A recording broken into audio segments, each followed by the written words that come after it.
ನವರಾತ್ರಿಯ 8ನೇ ದಿನದ ಶುಭಾಶಯಗಳು. ನವರಾತ್ರಿ 8ನೇ ದಿನ ಸ್ವರೂಪ ಮಹಾಗೌರಿ.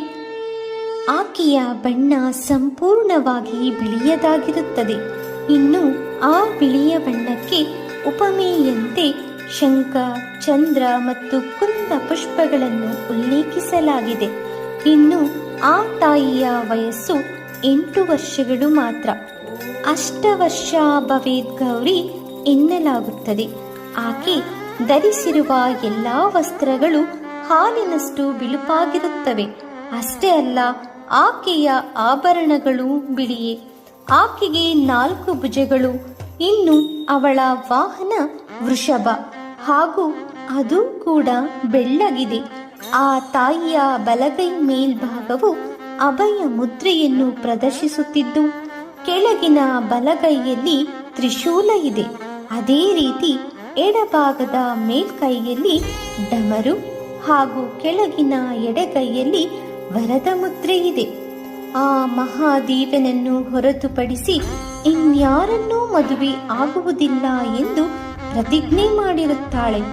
ಆ ಶಿವನಿಗಾಗಿಯೇ ಕಠಿಣವಾದ ತಪಸ್ಸು ಮಾಡುತ್ತಾಳೆ.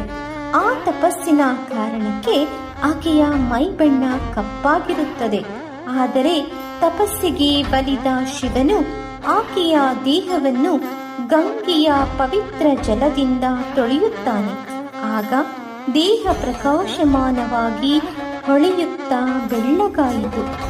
ಯಾವಾಗ ಈ ರೀತಿ ಆಕೆಯ ಮೈ ಬಣ್ಣವು ಬದಲಾಯಿತು, ಆಗಿನಿಂದ ಅವಳ ಹೆಸರು ಗೌರಿ ಎಂದು ಬದಲಾಯಿತು.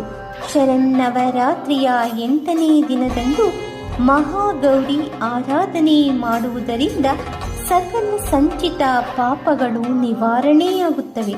ಅಷ್ಟೇ ಅಲ್ಲ, ಅಲ್ಲಿಂದ ಮುಂದೆ ಪಾಪ, ಸಂತಾಪ, ದುಃಖ, ದೈನ್ಯಾದಿಗಳು ಬರುವುದಿಲ್ಲ.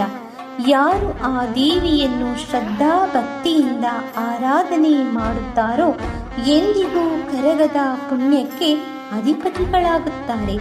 ಸರ್ವೇ ಜನ ಸುಖಿನೋ ಭವಂತು. ಸಮಸ್ತ ಸನ್ಮಂಗಳಾನಿ ಭವಂತು.